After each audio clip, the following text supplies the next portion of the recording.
as a key guiding principle of leadership and integrity.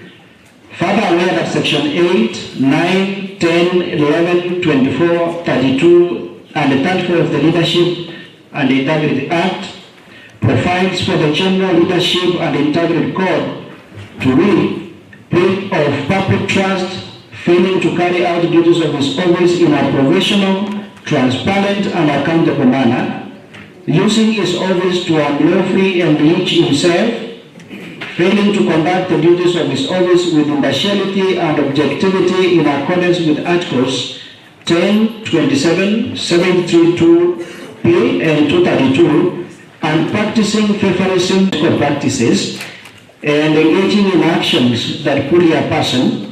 And further aware, Mr. Speaker, that Section 11, subsection 1, subsection 2A1C of the Public Officers and Ethics Act, Mr. Speaker, that provides that a public officer shall not use his office to improperly enrich himself or others, and shall not accept favors from a person who has an interest that may be affected by the carrying out of the public officer's duties, and shall not, for the personal benefit of himself or another, use or allow the use of information that is acquired in connection with the public officer's duties. Mr. Speaker, I am further aware that Section 6, subsection 1A, C, and subsection 2 and 3 of the Bribery Act that provides a person commits the offense of receiving a bribe if the person requests, agrees, and receives a financial or other advantage that a relevant function or activity be performed improperly by that person receiving the bribe, and in anticipation of or as a consequence of a person requesting for or agreeing to receive or accepting a financial or another advantage, an activity is performed improperly by that person or another person.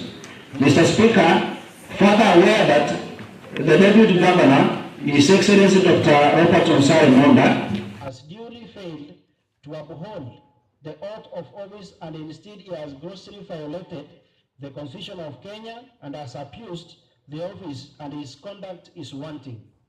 Mr. Speaker, the County Assembly now resolves to remove Honorable Dr. Robert Onsare Monda from the office of the County Deputy Governor of KISII by way of impeachment pursuant to Article 181, subsection 1, A and C of the Constitution of Kenya 2010, Section 33 of the County Government Act 2012, and the County Assembly Standing Orders number 61 as read together with Standing Order number 60 on the following grounds.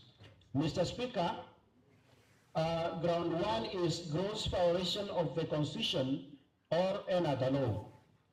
Mr. Speaker, whereas Article 179, subsection 4, first Deputy Chief Executive power on the Deputy Governor, and whereas in consideration of the provisions of Article 10 and Article 73, subsection 1, A, Roman 3 and 4 of the Constitution of Kenya 2010, insofar as it connotes to the manner in which a state officer is expected to exercise assigned authority, Article 75, subsection 1 of the Constitution, as read together with sections 8, 9, 10, 11, 24, 32, and 34 of the Leadership and Integrity Act 2012, and sections 9, 11, subsection 1, subsection 2A and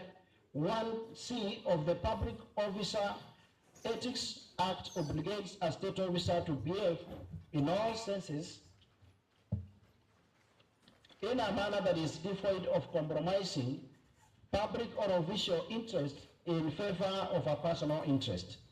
The Deputy Governor action of requesting for a bribe, receiving a bribe, is meant to compromise the integrity of the recruitment institution of WASCO, and the same is driven by nepotism, favorism, improper and ulterior motives, and for corrupt purposes in complete disregard of the provisions of Article 73, subsection 2B and Article 73, subsection 2C of the Constitution. Mr. Speaker, by virtue of the Deputy Governor requesting and receiving a bribe of 800,000 Kenya shillings is in breach of the provisions of Article 232 of the Constitution of Kenya, which obligates public officers to observe the values and principles of public service that include high standards of professional ethics, fair competition, and merits as the basis of appointment and promotion. And Article 73, subsection 2D, Mr. Speaker, of the Constitution of Kenya requires all state officers to be accountable to the public for their decisions and actions. Mr. Speaker, the Deputy Governor, His Excellency Dr. Robert Onsare Monda, violated Articles 10, 73, 75, and 232 of the Constitution, which bind state officers while discharging their duties in offices interior. Mr. Speaker, the KISII Water and Sanitation Company, WASCO, advertised for various jobs vacancies in April 2023, and the said Deputy Governor alerted Dennis Mokaya's father that he could secure his son a job upon paying a bribe of Kenya shillings 800,000 shillings only upon his shortlisting and being interviewed for the post.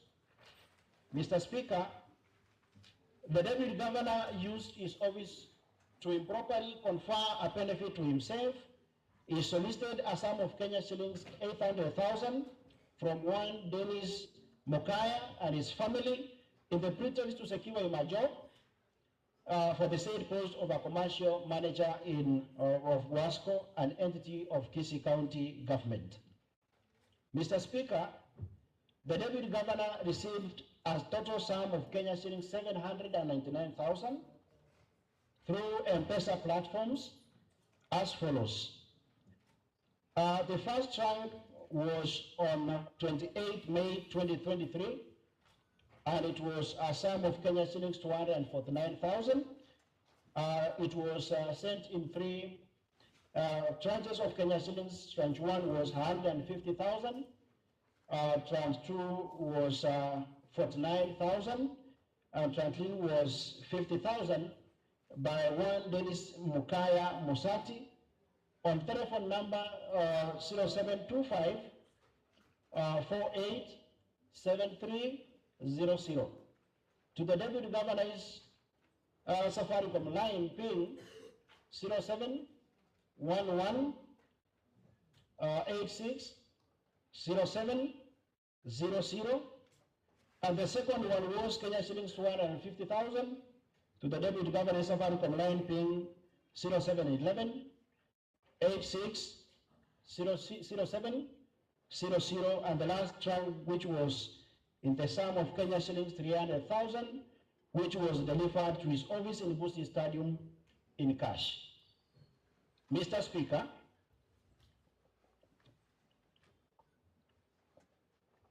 the Deputy Governor, in an attempt to influence the award of a contract of employment to Dennis Mokaya, the Deputy Governor sent via M-Pesa a sum of Kenya shillings 100,000 to the Managing Director of WASCO in order to influence her to employ the said Dennis Mokaya, which request was not acceded to by the Managing Director WASCO, and the money returned via M-Pesa to the Deputy Governor.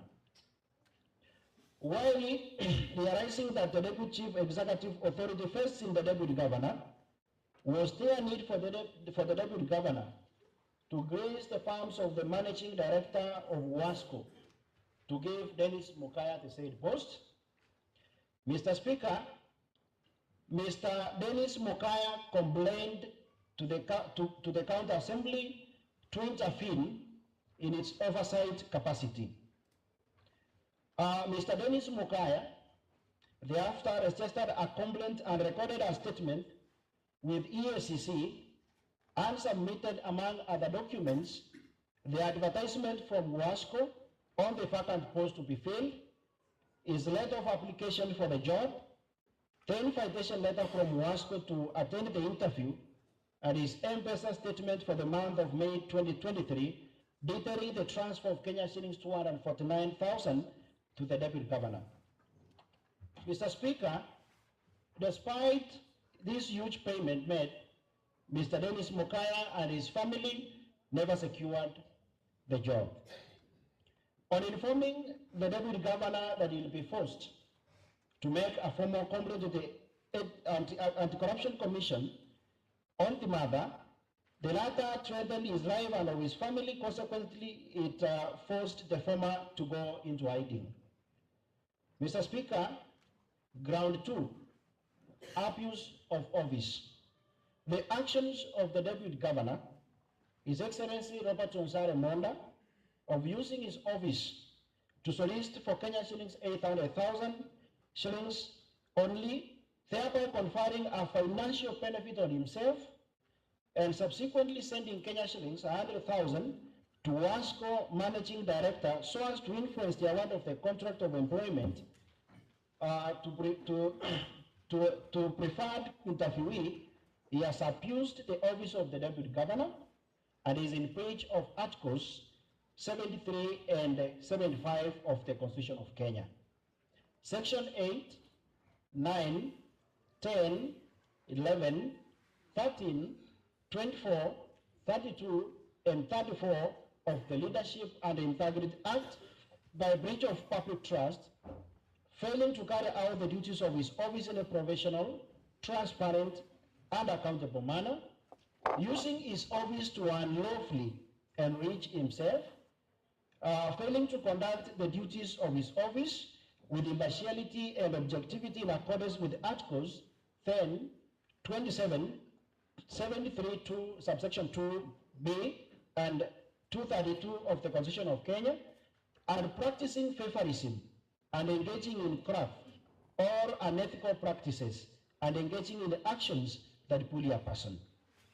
Mr. Speaker, the Deputy Governor is in violation of Section 11, subsection 1, subsection 2A1C of the Public Officers and Ethics Act that provides a public officer shall not use his office to improperly enrich himself or others, and shall not accept favors from a person who has an interest that may be affected by the carrying out of a public officer's duty, and shall not, for the personal benefit of himself or another, use or allow the use of information that is acquired in connection with the public officer's duty, as well as Section 6, subsection 1A, C, subsection 2, and subsection 3 of the Bribery Act, that provides a person commits the offense of receiving a bribe if the person requests, agrees to receive, or receives a financial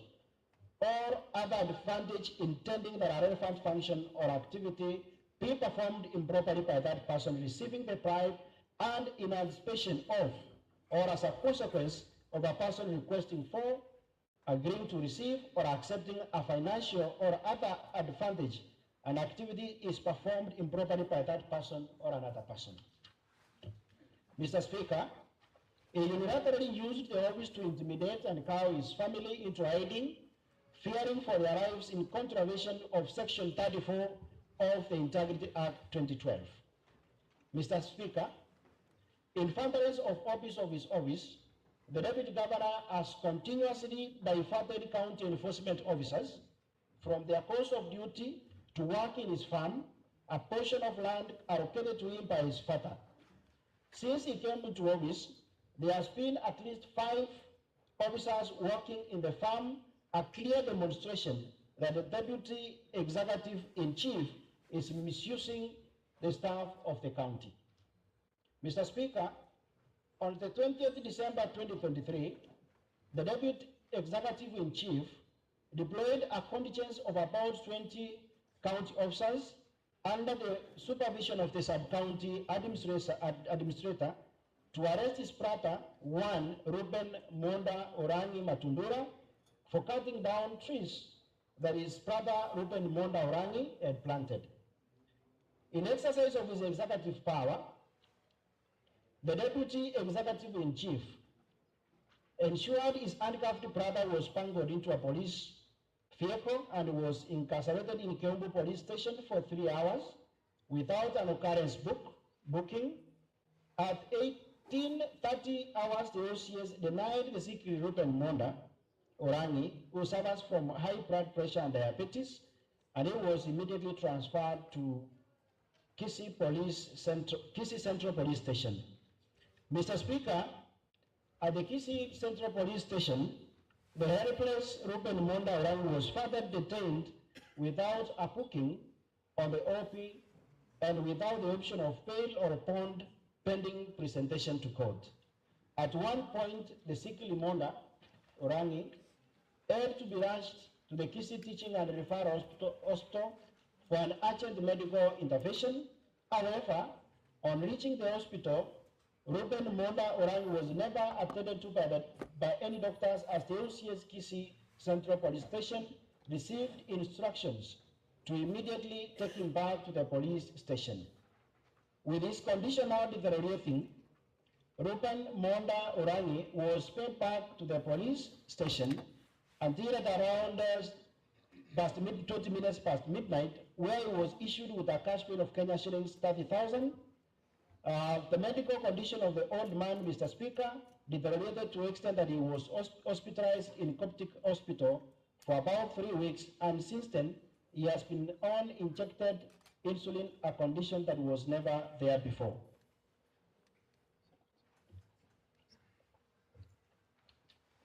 Mr. Speaker,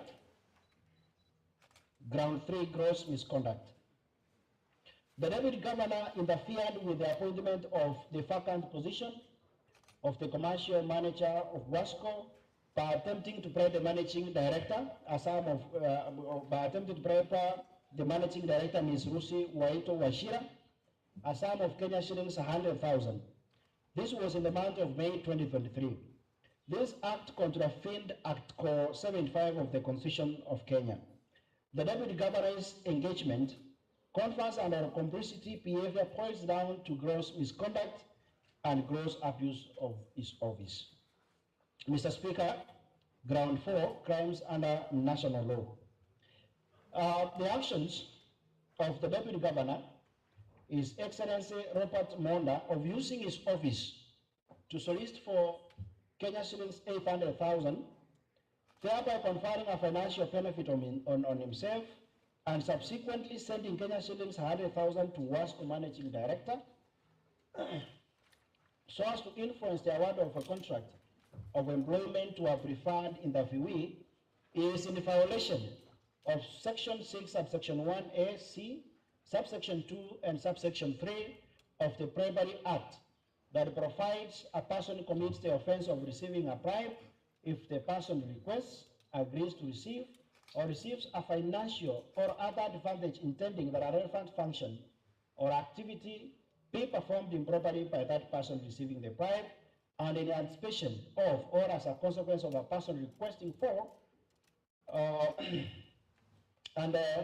for or agreeing to receive or accepting a financial or other advantage and activities performed improperly by that person or another person. Mr. Speaker, allow me to quickly go through the evidence that is attached to my motion. And on page 1, I met one Dennis Mokaya in a function. He formally did a complaint to me. Later I advised him to do a formal complaint to me. And it is on the front page. Listen. And the letter was reading like this, Mr. Speaker. Order. Mr. Speaker. Yes, point of order already.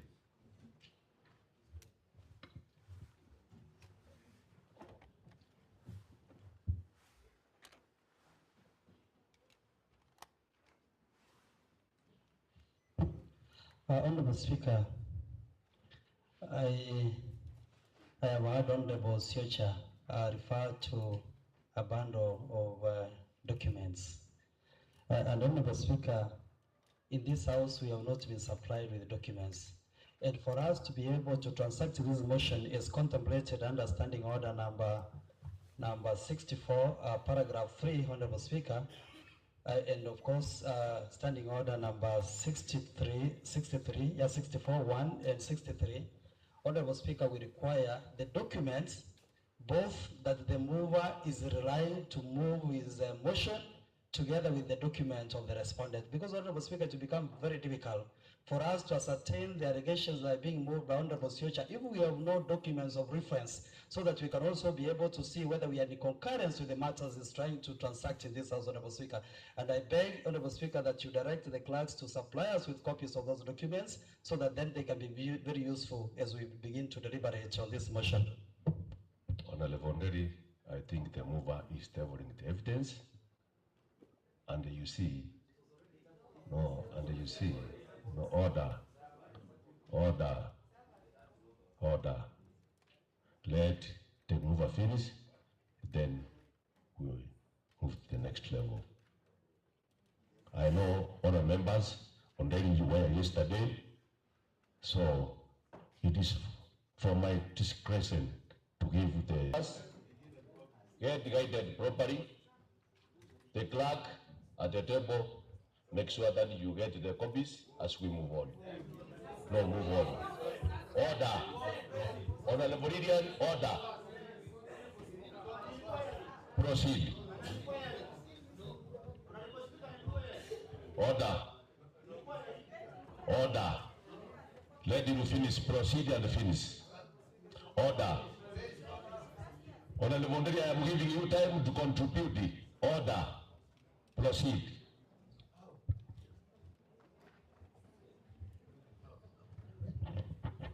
Thank you, Mr. Speaker. The letter was addressed to me by one Dennis Misati of address PO Box 2824, zip code 4200, KISII, dated 19th December 2023.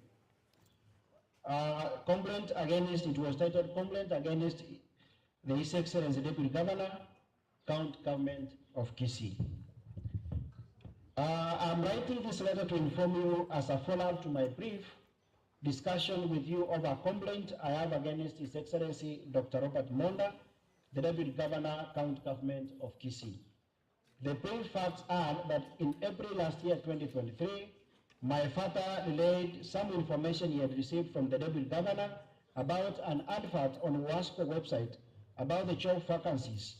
The Deputy Governor made emphasis to my father that I should scout on the WASCO website for the advertisement. And on 21st April 2023, I downloaded the advert and applied. Mr. Speaker, it further reads, being a qualified candidate, I applied for the position of commercial manager, and I received an invitation through my email address to attend an interview at WASCO board office. I appeared before the WASCO board members and was interviewed, and the board was to communicate the outcome within 2 to 3 weeks. The Deputy Governor, Dr. Robert Monda, who is a close my condition now deteriorating, I was paid back to the police station until 20 minutes past midnight, where I was issued with a cash bill of 30,000. Mr. Speaker, that my medical condition deteriorated to the extent that I was hospitalized in Coptic Hospital for about 3 weeks, and since then I've been on injected insulin in a condition that was not there before. And finally, that Mr. Speaker, that what is deponed to herein is true and to the best of my knowledge, information and belief, save as to the matters proposed on information and belief sources whereof of the grounds whereupon have been deposed and disclosed. It is sworn and signed by one Ruben Monda Orangi Matundura. Also, as part of the evidence attached is a statement from one, the Chief Executive Officer for the WASCO Rusi Waito of ID number 21272406, of telephone number 0724 616288, of postal address at 840 KISII Town, nearest primary school Skiamabundu, police station Nyanchwa. And this reads the statement, Mr. Speaker.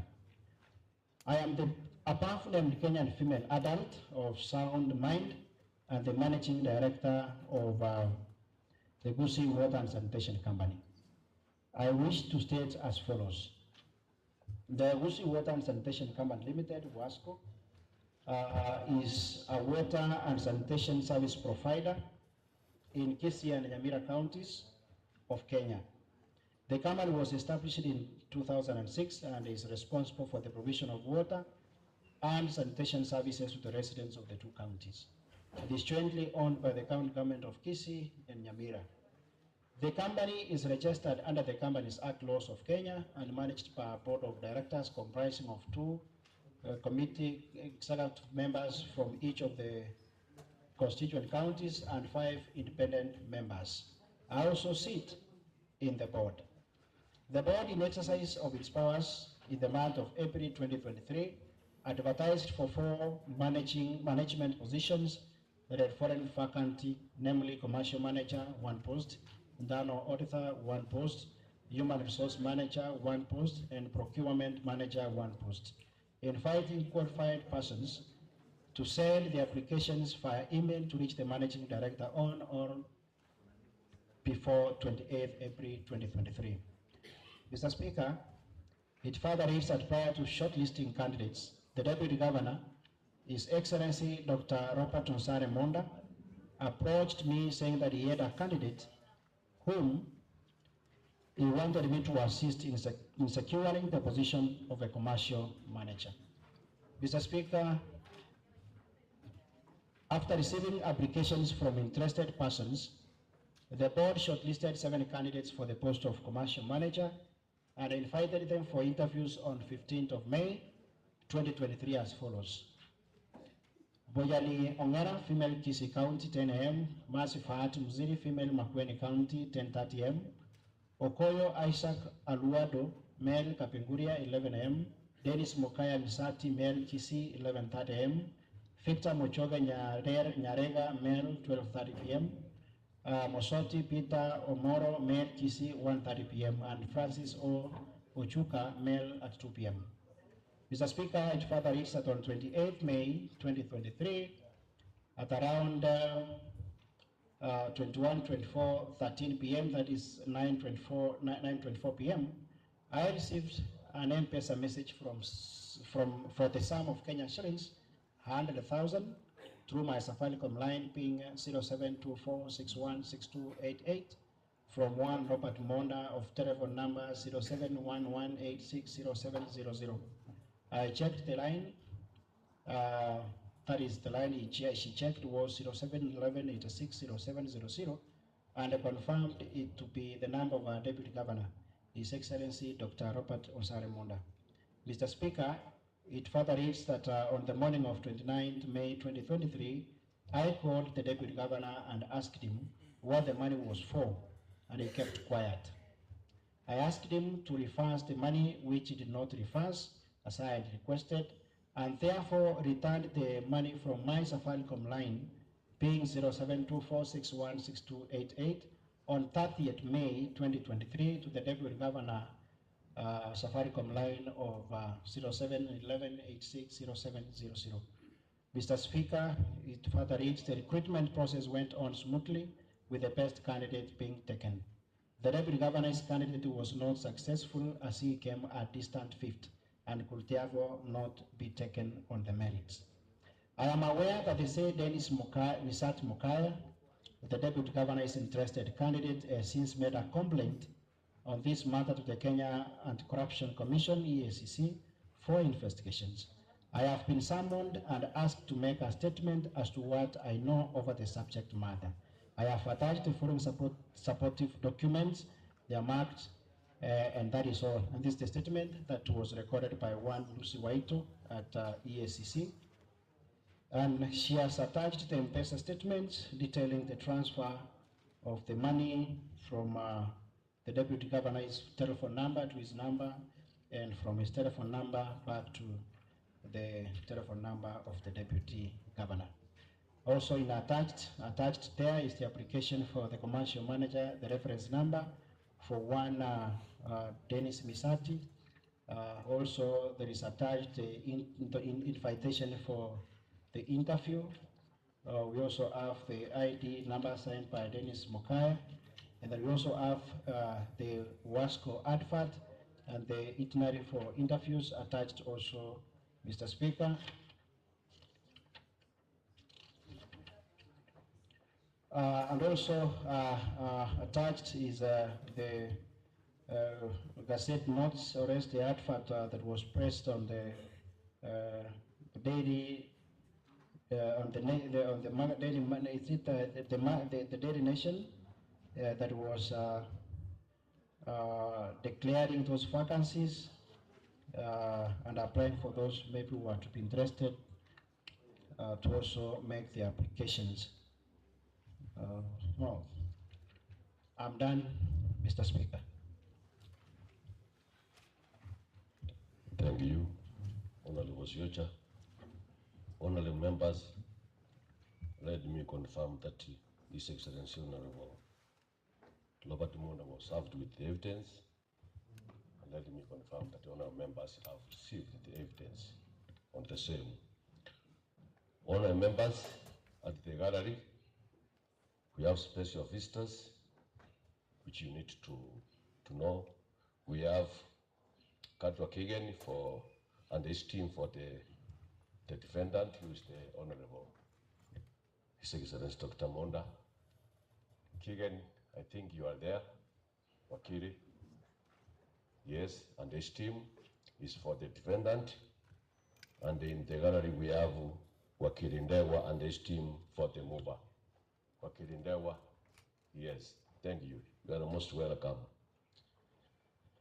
Honorable members, at this point now, I want to give one direction that as we are going to start contributing, let us give everyone his time or our time to contribute in silence so that we can be orderly. And honorable members, because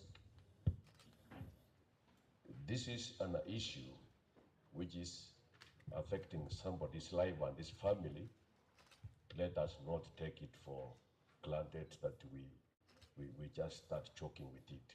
Kindly, let us be sober. Let us not bring side souls. We are in a house of order, so that we deliberate in a sober manner. So, at least I want to give each member, I will give time to speak, like 2 minutes or so, such that we have everyone to contribute. Honorable Ismail, I know what I'm speaking, I'm the speaker. So, honorable members, let us respect our standing orders so that we start contributing. I now allow members to start contributing.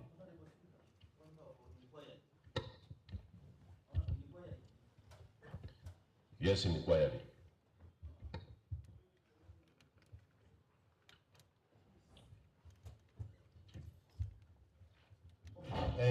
Thank you, Honorable Speaker, for that chance to inquire what I wanted to ask. Mr. Honorable Speaker, is it in order for this Honorable House to start contributing, meaning start looking for ways to charge this case? This is a case before us. The mover has brought forward his allegations. Now it is time for the defendant, Honorable Speaker, to defend himself before the House, and then we can now contribute before making a judgment in way of voting. I need guidance from the chair. Honorable Ismail, I know what I am doing, I'm the speaker. It is time for members to give their remarks before I call the defendant to come. Yes, point of order.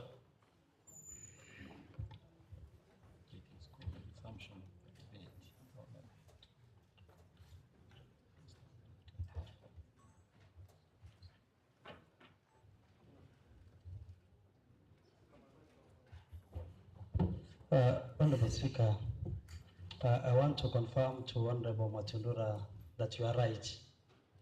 You are right in your own way, understanding order number 64, which talks about priority of a motion. And Honorable Speaker, if you allow me, I will read a motion for removal of the person, and this is what we are handling. A motion for removal of a person from office under this part shall take precedence over all other business order of the people that day. And during the debate, any member may, with permission of the Speaker and on giving adequate notice, produce additional evidence in support of the argument. But Honorable Speaker, what I'm interested is paragraph 3 of Standing Order 64, that when the Speaker is satisfied that the motion has been adequately debated, then the Speaker shall call upon the person who is being removed from office to answer on the issues raised. Honorable Speaker, there it tells you the motion takes place, then you call the person who is being accused. But Honorable Speaker, I also hear the worry of Honorable Ishmael Matundura, that the evidence that we have here that has been supplied to us is only evidence of the mover.